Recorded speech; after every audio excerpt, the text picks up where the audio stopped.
দক্ষিণের সিনেমা ইন্ডাস্ট্রির সুপারস্টার ও তামিলাকা ভেট্রি কাজাগম দলের সভাপতি থেলাপতি বিজয় ও তার স্ত্রী সঙ্গীতা সোনালী গমের দীর্ঘ ২৬ বছরের সংসারে বিচ্ছেদের সুর বেজে উঠেছে।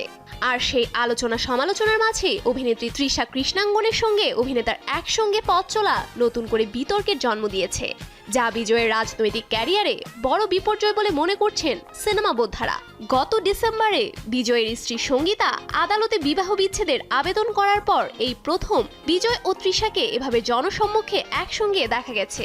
যদিও বিজয় ও তৃষা তামিল সিনেমার অন্যতম সফল জুটি।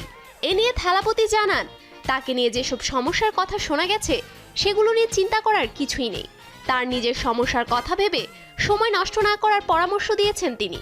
কিন্তু তার ব্যক্তিগত জীবনের কারণে অনুরাগীদের ব্যথিত হওয়া দেখে তিনি কষ্ট পাচ্ছেন বলে জানান। এদিকে সঙ্গীতা তামিলনাড়ু একটি পারিবারিক আদালতে ডিভোর্সের আবেদন করেছেন, যার শুনানি আগামী ২০ এপ্রিল।